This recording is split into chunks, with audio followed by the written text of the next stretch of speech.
Hi, Ryan Hello. Roshke with Pop Sugar.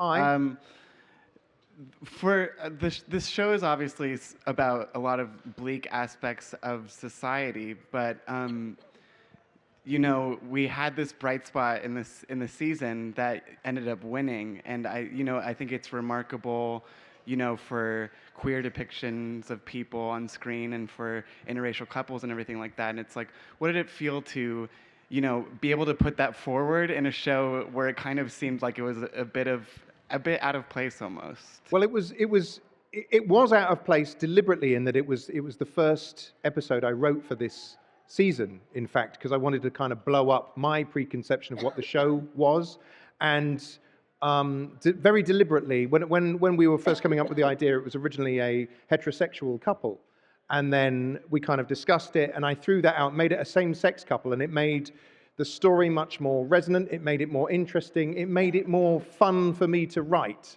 and more of a challenge. So from my perspective, that was a good move. It was sort of easier to write in a weird way. As a follow-up, just how did it feel though to be recognized for that too, to kind of have that happen? I think we all felt that the reaction straight away. I mean, I knew, like, we were looking at the way Owen directed it, the performances, everything. We felt we'd captured something very special, and then the reaction to it has been quite overwhelming from the way people have taken it to heart. And I'd look at all the fan art and that sort of thing. So yeah, I'm generally a cynic, as you might tell from this series. So that the fact that this has happened kind of blows up my worldview completely. So it's a nice thing. Hi, Shelby from American Urban Radio Networks. Huge fan of the show, particularly this episode. Each and every one is so mind-opening, and I feel like each topic could be explored so much more. Is that something you've thought of? Because just this concept alone is something that could be, blown up. We get asked that whether we do a sequel. We tend not to do sequels. Certainly, I think we could, because, and especially because we closed the story so nicely.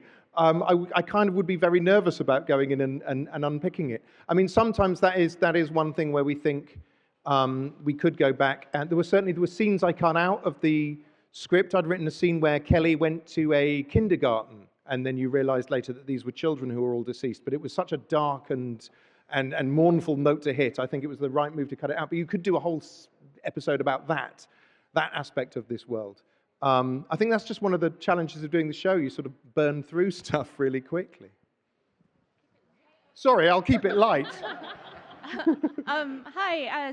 Actually, Mackenzie and Gugu, I was wondering if I could ask you about just so many amazing roles for women that have been celebrated tonight, and if you could just talk a little bit about that.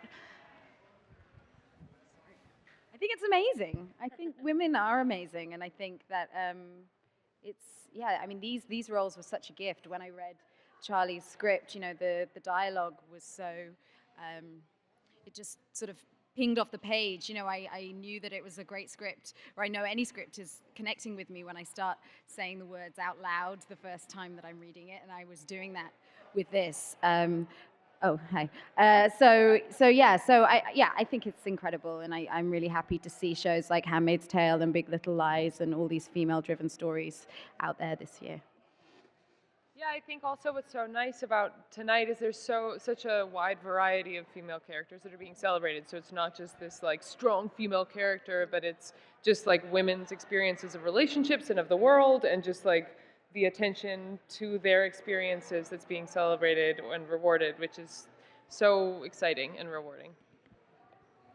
Can I just add, I would like to add just one comment to what they've said.